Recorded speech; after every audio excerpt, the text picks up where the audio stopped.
Welcome, everyone, to another episode of the Fitfam podcast. This is Hilary, Miss Natural Olympia. And this is Doug, the Formulator. And it's Peak Week Eve, and Hilary is having some moments. So bear with me, please. USA's next week. Super excited. USA's next week, and we are so excited. We are also very depleted, and we're tired, and we're a little cranky, and we're a lot hangry. So hopefully we don't let all of that shine through as we go. I'll try not to. All right. You're fully fed. Doug just had chicken tacos. Soft chicken tacos, corn tortillas. Doug just had healthy chicken tacos. Anyway, look. Shout I out know. Taco shop. Best. All right. I'm happy for you. Yeah. So's my tummy. Okay. What are we going to talk about? Cut cake. Which is delicious, but not very filling. Anyways, longevity markers everyone can and should do to have a healthy, long lifespan. We're talking about lifespan and quality of life today. Awesome thing. Good subject. Great subject. Everyone I know, whether they think they desire to live a healthy life, they desire to live a good, vibrant, long life, which means health, although they might not say that. Yeah, and that's a really good point because, people, I don't want to live past 80. I want to live to be a 90 or 100. Well, time out. It's because you see people live to that age without good health. Right. If you had your health and longevity and you're vibrant and active, you'd want to keep living. Yeah, forever. exactly. So everyone wants to live a healthy life. And a healthy they want to be life. They want to live vibrantly and have a great time while they live. Absolutely. But the problem is that for the first time in decades, we're talking about 100 years, actually more than decades, right? A century. Yeah. That the latest data shows that we're actually dying younger as a population. In other words, the life expectancy is going down. And even in the past, the data show that we were, starting to live longer, and everyone's like, oh, we're living longer. What is everyone worried about? And the problem, even with that, like the last 20, 30 years, some people are like, oh, what's the big deal about being healthier? We're living longer. That the quality of life was actually getting shorter. There you go. That disease, on average now, the high majority, 95% of people past the age of 40 have some type of chronic ailment that affects them their entire life after 40. Yeah. It blows me away. And so that is, even though we were saying we're living longer, we weren't, kind of like the people you're talking about. We weren't living longer with great health and happiness. We weren't living longer better. We're just living longer. Yeah. And so now, though, not only are we not living longer, we're actually, living shorter and with more disease. So it's getting bad, and we'll talk about that. And but maybe we should back up. Yeah, let's look into history. Okay, so let's look at the average life expectancy and then look at some cool things and tests that you can do to kind of predict your life expectancy. I like that. So we're going to give you specific things at the end here. So make sure you stay tuned. Things you can check out to see, predict how long you're going to live. Like cool, fitness-y type things you can do. Okay, so prehistoric life expectancy, 30,000 years ago, if you believe in that. In 2006, scientists at Central Michigan University and the University of California, the life expectancy back then was 30. 30. I think they're getting 8.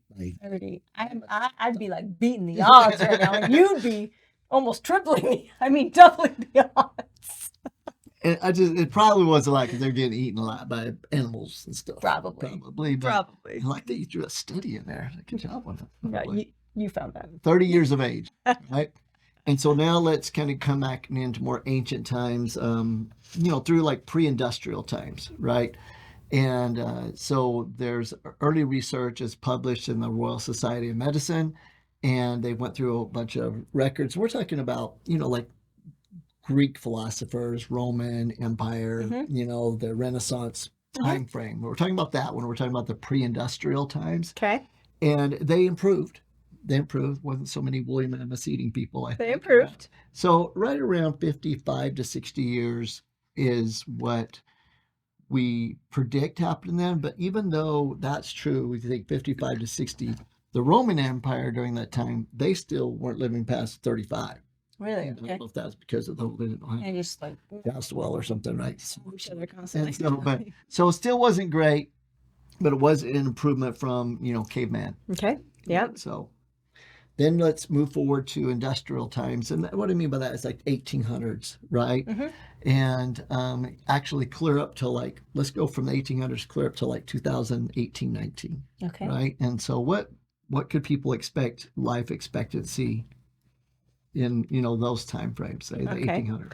Okay, so like 1800s, we're talking about like 60 to 62-ish. Yeah. Okay, not bad. Early 1900s, 62 to 66. Okay, we're slowly increasing this. Yeah, so all the way up to like in the 1950s or 1920s, we jumped to 68 years, and then in the 1950s, we jump up to 73. Not bad, and it progressively gets better. It does, and even into the 80s, we finally got to where we were pushing in America. This is America, by the way. Oh, yes. In America, we were pushing, getting closer to 80, right? I think Right. our top in 1989 was 79.2. And that was really interesting, that we got up to, that age group, 79 years of age, almost 80, right? Right. But then in 2019, something happened. And whatever it was, we'll discuss what we think, and some scientists kind of give their input on it. But things kind of went crazy.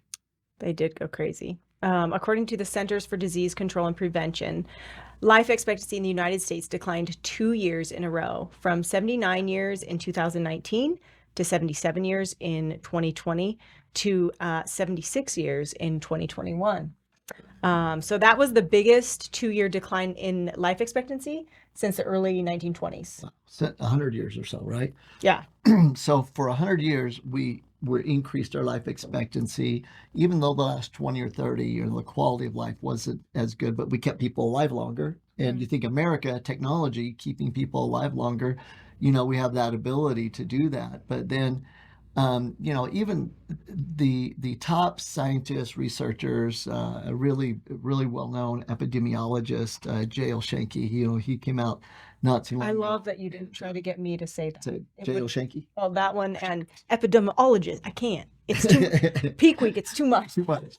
Well, he warned, the United States, saying okay, look, 2019, 2021, people blame it on COVID, different things. Well, the truth of the matter is more people died from the other major conditions than COVID, and the life expectancy decline, according to him and a lot of others, us included, really didn't have to do with COVID. It had to do with the things that if you had them and got COVID, you died sooner. Right. And just so that people know, I'm not sure many people know, my father passed away last year, and it was, he got COVID. But it was also attributed to, he had some other ailments that he'd been dealing with for a really long time. Kidney problems. He had really terrible circulation problems that he was dealing with for a really long time. He was on a number of prescriptions for just different things. And blood pressure was a really big one. Body obesity, a little bit of a problem. Yeah, he was a bigger guy, not bad, more but yeah, bigger guy. And so movement was hard and stuff. So my dad was just an example of that at 62, right? So where 2/3 of the population is overweight or obese, complications like heart, yeah. 2/3. Yeah. Complications, right. A lot of people. It's crazy. I'm going to continue if you don't mind. Go ahead. Thanks.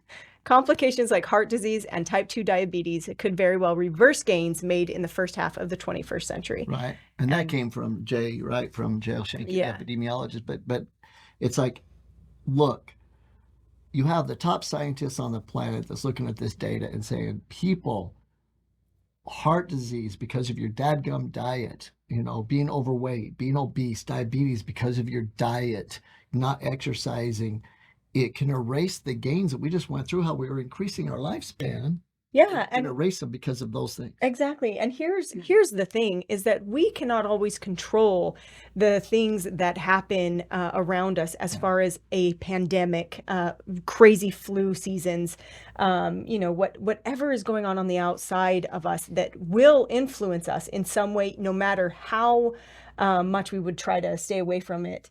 It'll hit us in some capacity. And so the things that you can control and your health, while you have the ability to control it, is vital because you will come in contact with things that will make you sick. And they will only make you sicker if you're already sick. That's the thing. And so how it affects you, like how much. Exactly. I loved going and teaching at schools and saying, if I coughed on all of you and I had a cold, would all of you have the cold tomorrow? Well, the answer would be no, right? Not everyone would get a cold. Yeah. Well, wait, I just sneeze on everyone. So it's what your immune system is up to at the time this adverse event happens, whether it is a virus or a bacteria or a COVID or a pandemic or whatever. And so that's why the high majority of the people that passed away during this last round of issues, right? Virus, whatever you want to call it, had these pre-existing conditions. Yes. Just like the epidemiologist said, you're overweight, you have diabetes risk, blood sugar risk, you eat too much sugar and junk, heart disease risk, you use too much processed fat, and that affects you. Yeah, and something that we've mentioned before in previous podcasts is that I think also affected my father was people that have indigestion and have digestive problems that take the antacids that then when they come across, pathogens and it just gets in because their stomach doesn't know how to fight it anymore. Yeah, and it's your first line of defense against bacteria is your stomach acid, and so you don't want to stop it. You just want to get it under control so it doesn't cause you fits. But yeah. Anyway, sorry, that one just came to me. So that was actually good, very, very appropriate. So the bottom line is, look, every major organization, you've heard us speak it before, like this isn't just Doug and Hilary's situation or fitness people or health people. No, not just your holistic doctor, but we're talking every major organization on the planet, the World Health Organization, CDC, basically all of them had to agree, whether they like it or not, is that you're maintaining a healthy weight, eating healthier, exercising consistently, managing your stress can reduce your risk and eliminate heart disease, obesity, diabetes. Yeah. So if these things are killing us, causing us to age prematurely, die young, and more importantly, lower our quality of life, they're fixable. They're fixable. They're fixable. The United States, with all of our technology and Western medicine, should be number one for longevity. Should be number one. Right? We're bad. We don't mess around. We have got every opportunity, technology at our fingertips. We are constantly innovating, and we just capitalism, America. Gosh. Anyways, we really should be at the top of the list for longevity, and we are not. Not even close. Who's top? Top is Hong Kong. Hong Kong. And what's the next one? I can't. Well, Hong Kong, how long are they living? Till they're 85. 85 average life expectancy. Average life expectancy, and with good quality of life. Next one's called Macau. Macau. You told me that before. Macau. I get that. Why are you doing that? That's not kind of cool. Macau. It doesn't. No. Okay. Don't do that. How long do they live? Again, 85. So actually Hong Kong is pushing 86. Yeah. Macau is like right at 85 and a half. Japan pushing 85 right there. And then Switzerland. Best massages ever. 84. 84. Little over 84. Right. So yeah, so these countries are like getting after it, and not just getting after it with life expectancy, but quality of life expectancy. Absolutely. And so, based on the latest data from the World Health Organization, guess what the U.S. ranks? So those are the top 4. I don't even want to say it. It's actually embarrassing. I know, because I don't like losing it anymore. I know. And I'm like, you're competitive. You are. Like USA. You are competitive. And guess where we're at, people? 61st. It's so bad. That's so bad. There are 60 other countries ahead of us as far as life expectancy and quality of life, like life optimization. And what were you saying before we started? It's not just like what type of countries? Oh, that's what's crazy. Is you think if we're ranked 61st, here's what's funny is according to the International Monetary Funds, right? The banks around the world and stuff, they're like, there's 41 countries and territories that are officially listed as advanced economies. 41 advanced 41 advanced economies, and we hit at 61. So economies that are less advanced than ours, which actually kind of makes sense as I sit here and think about it, because they probably don't have access to the junk and the garbage and the medicine and everything else that we have access to, right? So they're almost better off. Well, and that's the point. It's like, if you think pharmaceutical companies are going to save you, if you think normal Western medicine is going to help you live longer, they might save you. We're good at saving people. Great at saving. Right? They're going to be like, you're absolutely wrong, and it's not an opinion. That's the thing. It's not like, oh, these weird healthy freak people, it's their opinion that, Western medicine and pharmaceutical drugs don't help you live longer. No. You die younger because of pharmaceutical drugs and Western medicine and the companies that own them teaching you to eat processed foods, and that's the norm. And, we just got off. We had three? On the last few days, we had 3 different blood appointments that we talked about with people. Went over their blood work, onboarded a couple new concierge clients, and it blew me away. We were talking about how what people say, well, I live pretty healthy. I live healthy, that type of thing, because they're living out in the normal world of normal processed foods on the daily and going out and having fried food once in a while. But because they don't do it every meal, they're like, I'm pretty healthy. Well, here's the thing, right? Our quality of health, our nutrition, it's what we do consistently, right? So what we do consistently is our health. If you are consistently eating a decent meal, and I mean a decent diet, and I don't mean a great diet, I mean decent, okay? If you're eating a decent diet from Monday until Thursday night, and then the weekend happens, and, come Friday morning until Sunday night, you're eating garbage, that's almost half of your life that you're choosing garbage. So we all need to be, and guilty. I have times when I do not live up to the expectations that I have for myself. But I think we have to look at consistently what we are doing for our health. And if consistently we are eating healthy for 4.5 days of the week, and then, weekend happens and we just throw it all out, man, that's just not a great lifestyle. So we always talk about the 80-20 rule, right? And I know lately we have people that say, no, live 100, live 100. Well, I'm human, and I'm going to have some treats, and I'm not always going to be perfect. You're not even. I have people all the time that ask me about you. In fact, Anika asked me today, does Doug have any vices? I'm like, yeah, don't put chips and salsa in front of this guy, because his ability to turn them down is real, real hard.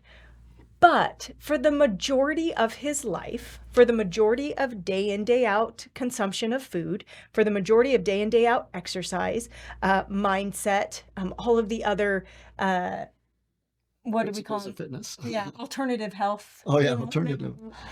Lives really, really close to perfect.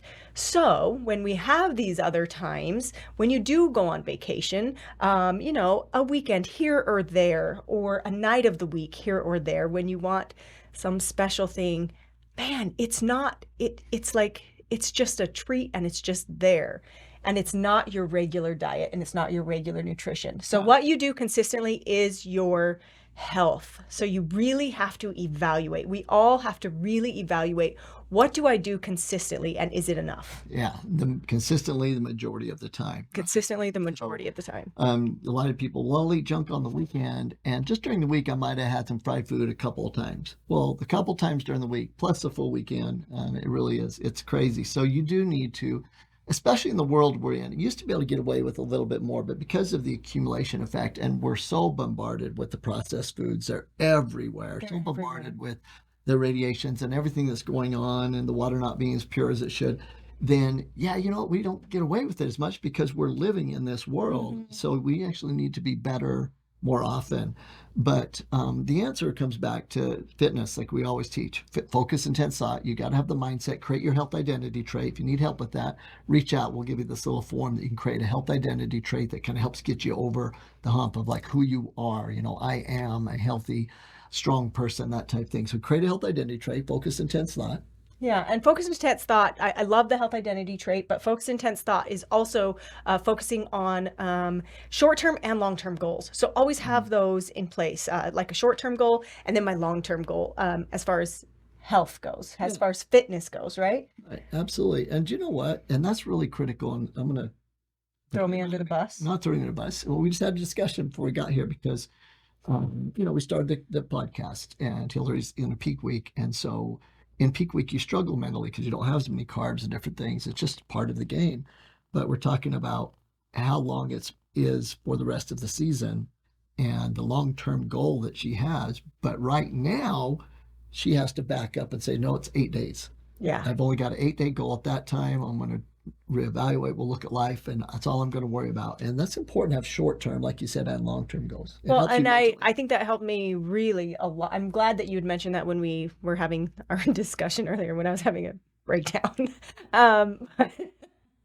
But it's true. Like I have this super big, hairy goal. I mean, it is big, you know? Ugh. And sometimes that becomes almost overwhelming and you almost want to throw your arms up and go, it's too much. I can't focus on that. And so Doug was like, okay, stop with the long-term goal. Let's look at the short one. And, you know, his point was you have 8 days. So you have 8 days for this goal and then we'll evaluate. No other goals, 8 days. And so that for me mentally was like, okay, I can get through 8 days and then reevaluate where I want to go from there. So I love it. So small goals, big goal. Anyway, so focus, intense thought, and then we go into nutrition.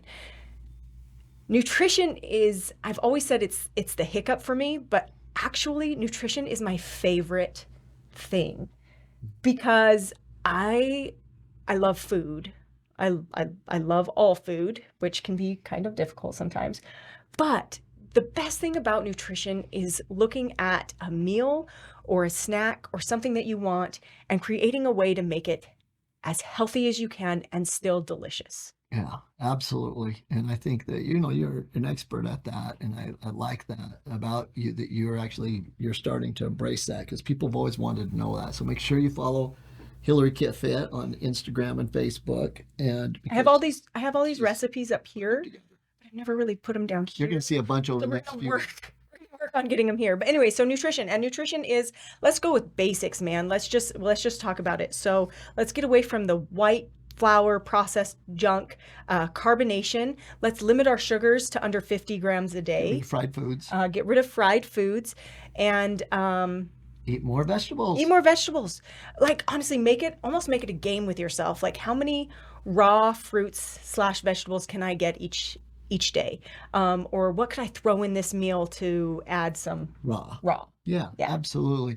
And that is the basics. Just follow those. And that's where they're kind of a plug to 63 for me. It's a free app, 63 for me. And that can help you with those daily guidelines. And we'll talk about it in a bit. But then there's the E of fitness, exercise. Guys, we're going to go through some things in a minute for you to be able to determine if you do need to exercise more, men and women, and what type, because there's some longevity tests that we're going to share with you, and that'll help you a lot. And then supplementation. Look, get specific with your supplementation. Do at least a questionnaire like we have to be able to determine your basic needs. Really, honestly, you should do blood work. Get your supplements figured out objectively, not subjectively, and take what your body needs. And one of my favorite things is to do people's blood work the second, third, and fourth time. Because they improve. Like, progress. Oh my gosh, I made improvements. And yes, you're going to make improvements just by taking your supplements. Right? Vitamin D levels are going to come up, things like that. And then you make huge improvements if you are starting to eat healthier in that too. And it is actually one of the most fulfilling things about our job is to see people. And something you can do for yourself as well as you're navigating your supplements. And if you're not going to do your blood work, and even if you're not going to work with us or our company to get your supplements, something that you can remember is you want your supplements to be whole food supplements. You want your vitamins to come from whole foods and plant enzymes. So those, if you can, and then probiotics. So if you can keep those things in mind, you'll be far better off, right? Vitamins and minerals from foods. Make sure you have plant enzymes and probiotics in the mix in your supplement. You're better off. You're better off. And you're not going to get great vitamins walking into Walmart and pulling them off the shelf. You're just not. If they're, I mean, I don't even know how much. If you're paying $6.99 for a bottle of vitamins, there's a good chance it's synthetic. So it costs us more anyway to make them. So yeah. All right. Okay. Let's go to the tests. Some of these are fun. Some of them are just things you need to know and that you should evaluate. At least 2-3 times a year. But some of them we'll talk about how often is good to do that. But these are tests that we know that there are certain numbers, parameters, and if you fall within a certain range, then you actually increase your lifespan and your quality of life. If you fall out of a certain range, you actually decrease your lifespan. So they're really important tests. And they're kind of fun. We had fun like testing each other. The sitting down one. Oh yeah. That's good. That was fun.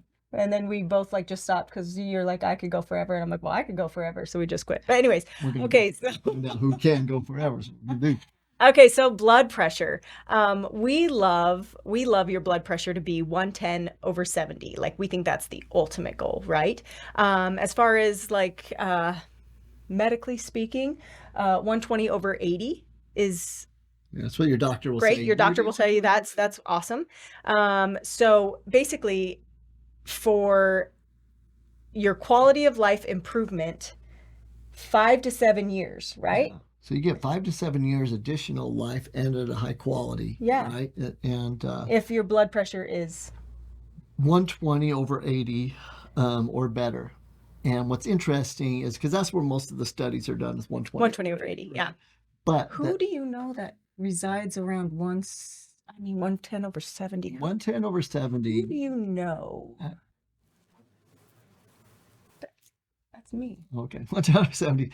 So 110/70 is, if you look at the research on it, I mean, heart disease is non-existent with the groups of people that run around 110/70. So 110/70 is the goal. It really should be 120/80. Anything above that, basically you're limiting your lifespan and your quality of life. So not just how long you're going to live. And I hear people all the time, I don't want to live a long life.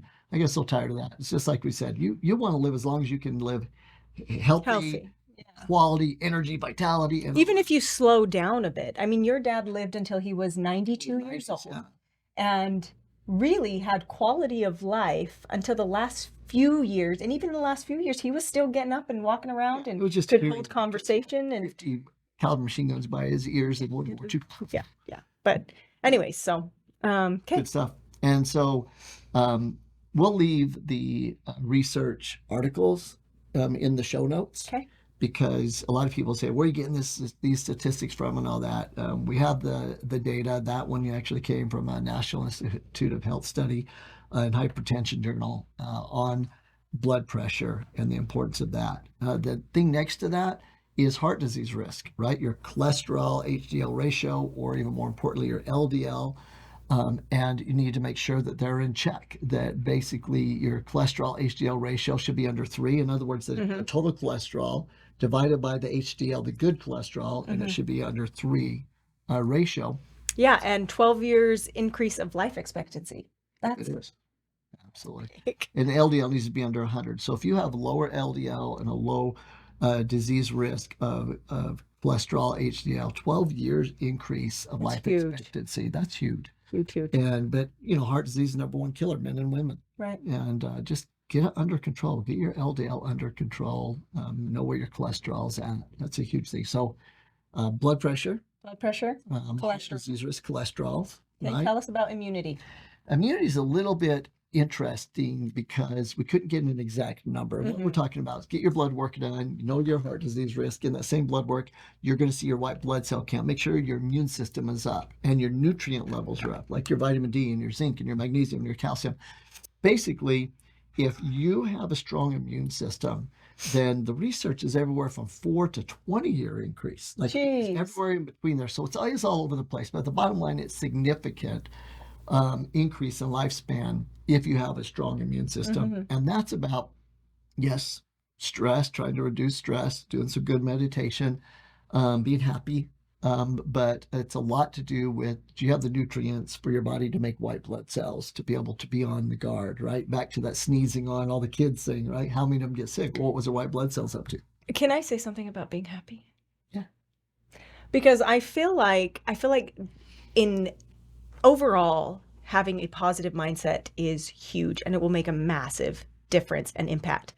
I also believe when you are feeling a certain way, letting it out and then getting over it helps. Like I am not somebody that can keep it in. If I am feeling any type of way, it's coming out. And Sky knows. But I feel like it's very healthy. And I feel like oftentimes we get down on ourselves thinking, oh, well, I'm not always talking positive, or I'm not always trying to see the bright side. Well, part of being able to be positive and seeing the bright side is letting what you feel out so that you can breathe back in positivity. I like that. You don't agree with it? No, I totally agree with it. I think that I was trying to remember the talk about it. I think it was called the happiness factor, and the research in there. And it was funny because they were saying even people that are very emotional, and they were talking about that they were still happy. In other words, we are meant to cry and have sadness and grief. And I love that. And he said, they're so happy. I'm like, that doesn't make sense to me. And so I was looking at the studies that he was going into, and what it was, like I said, we have a loved one, right? And we're sad if they pass away, and we feeling that. But it's like, man, are you happy as a person? Are you happy for them? You're just sad because you miss them. Like it's almost a selfish thing, right? Right. But you can still have the happiness within the emotion. And I like that a lot, because there's a lot of times we have emotions like hangry, right? Like different things like that.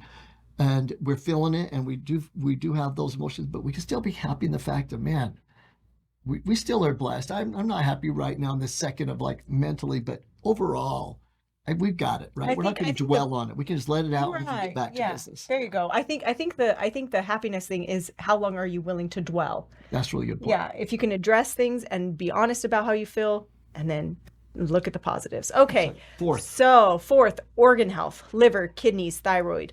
All of these can be done with blood pressure, the blood pressure cuff, blood work every 6 months. But there's 6-year longevity improvement if your organs are healthy. Yeah, and that's really one that you do your blood work every 6 months and you just monitor it. And I can't tell you how many people that we have done the blood work with that once in a while, all of a sudden, the liver enzymes shoot up or that. And then if we wouldn't have the discussion and they went back and looked in their life, oh my gosh, that prescription's affected me in a huge way, or even that supplement they were taking too much of has affected me. Definitely, people take over the counter, Tylenols and prescriptions and stuff like that. You want to know how your body's handling them, and you might handle them well for a while, but then all of a sudden the body's like, the liver's like, yeah, I've had enough. I'm gonna head another way. Yeah. And you catch it and you make the adjustments. So I'm a big fan of blood work. Organ health determines your lifespan. Love it. What else? Body fat. So every inch above 1 inch you can pinch on your stomach shortens your lifespan and quality of life. So you should be able to pinch about an inch. Because of movement, right? Yeah, you need to pinch about an inch for sure. Every inch above the inch shortens your lifespan. Isn't that crazy? So, that's a measurement we all can do, but actually there's actually, a cool measurement that actually gives us a little more data versus, okay, every inch, it shortens our lifespan. But it was really cool. Yeah, so the waist to height ratio is really cool. So your waist should be half of what your height is in inches. So for example, you're 69 inches tall. Whew, so you are tall. 5 foot is 60, right? So just whatever it is. So 5. So your waist should be less than 34 and a half inches. All right. So we measured it before. So, being 31, that's less than half. Less than half. We're good. And then we did it with Hilary, and she smoked it. Oh, I did not. You're 5 foot what? 4. 1? 5 4. I'm sorry. Are you making fun of somebody's height? Well, you're one of the few people I can. Oh, sure. So 5'4", so 64 inches, and then waist was right under 28. Okay, and so boom. Yep. There we go. And so I think that it's important to understand that all you have to do is is take a look at your waist measurement and be at least half, right, of your height, and anything less than that's even healthier. But that number is critical. We're talking a decade. If you're half, right, if your number's half of your height, that's a decade longer lifespan you will have on average, right? There's always exceptions to the of rule, course.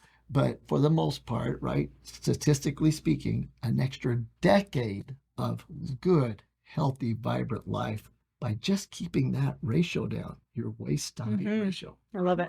Crazy. All right, so let's get into a few physical tests. Is this the one we did in the gym? This is the one we did. So I wish I all could these tests up to this point are like doing measurements. The measurements being, like your waist measurement, your heart disease measurement, your with the cholesterols, your blood pressure, the markers. They got it. We already went through it. Right. Yeah, but now these are really, really cool. These are new ones that I've been doing some research on that I like. I wish we could show them. We can't really. And so, set up here and do it maybe. What we'll do is we're going to send you to my Instagram and Facebook, Douglas D. Grant.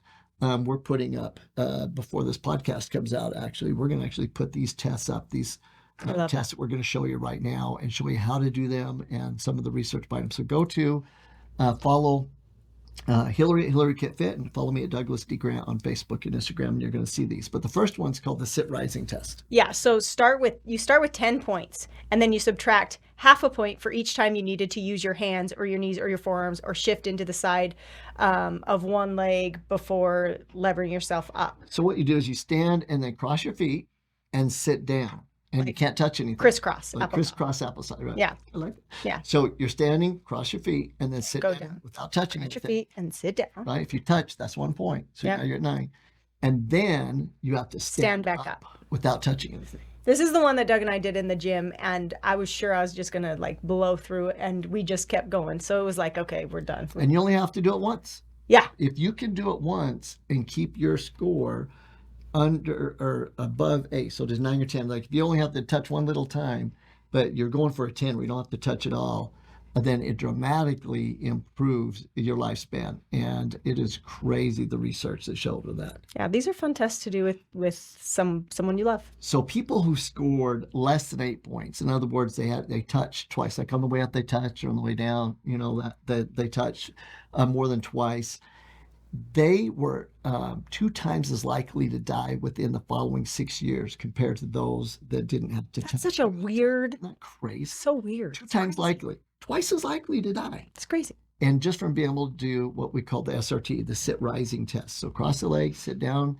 into basically crisscross applesauce, and then stand back up without touching anything. See if you can do it. We want to hear in the comments if you can do it. Okay. And what's interesting is there was a 21% decrease in mortality long term for people that could do that. In other words, just long term, you have a greater chance of living longer if you could do that test. And so that was pretty cool. What's the next one? Push-up test. So research had participants take a physical and do a treadmill stress test.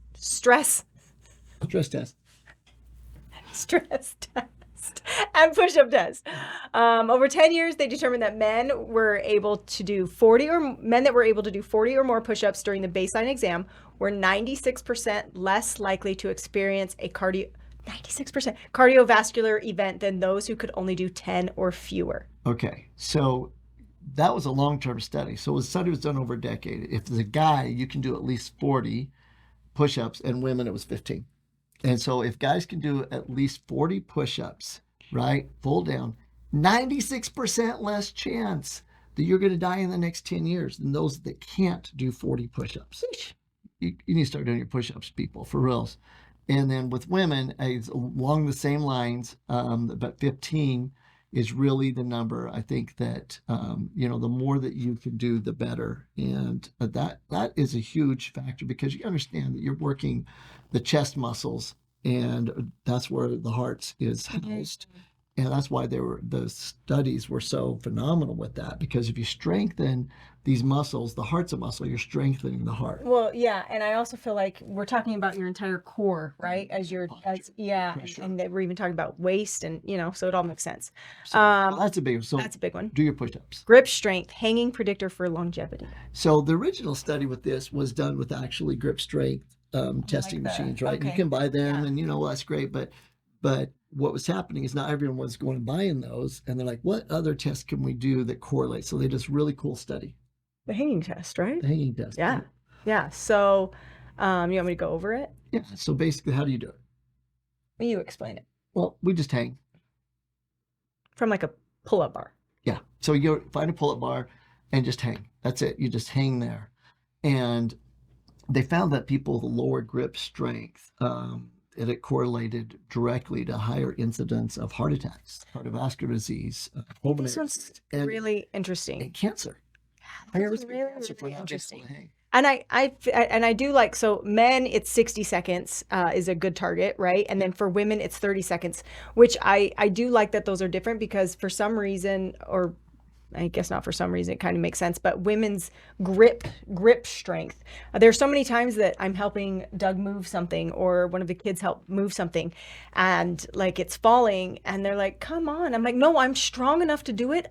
My grip is slipping. So I feel like grip strength for women can be lacking sometimes. So I like that it's a 60 or 30 second versus 60. And those numbers are real. So basically, guys, if you can hang for 60 seconds, right, just hanging on the bar, feet hanging there, then your ability to have a longer life. I mean, the research was crazy. It was diabetes. You've been linked. Let me back up. Whoop, whoop. If you don't make it 60 seconds, you have a higher risk of cardiovascular disease, stroke, myocardial infarction, diabetes, high blood pressure, all cause mortality. So basically, you have a higher risk of getting anything that's going to affect your life, your quality of life, or die younger, by not being able to hang 60 seconds or more, and women 30 seconds or more. And so it's really, really cool. So a weaker grip strength, the older your biological age. And this was a great study, by the way. I really dove deep into this study. It was a Journal of Sarcopenia and Muscle, which is one that I love anyways, that they were just showing about age-related muscle loss. And that if you lose muscle and strength as you age faster than you're supposed to, your risk of disease and dying young goes up dramatically. And the grip strength is a great way to take a look at it. So those 4 tests are really cool. There. Right? Yeah. The crisscross applesauce stand-up test, right, being one of them. Like we said, the hanging test, right, that we talked about with the push-up test. And those are big. I guess I said 4, but really that's a big 3, right? And so with those tests, again, well, that, and then the stomach, the body fat, right? And again, I show those on the Instagram, Facebook. Go follow us personally on that, and we'll show you those in detail so you can check them out. Bottom line, it comes down to what the Fitfam podcast is about. And we do want to give you some simple tips and helps. And so we'll keep mentioning things like the 63 for Me app, or call and ask for the 21-day challenge papers, just things that we've learned. And you go and basically focus. Yeah, I'm a check it off kind of gal. So I love the concept of having even, I like to do it physically, but even in an app, to be able to push and mark things off daily really feels like, oh, good, it's done. Accomplish that. Doug, put your head down like this just a little bit. Do you see this? What?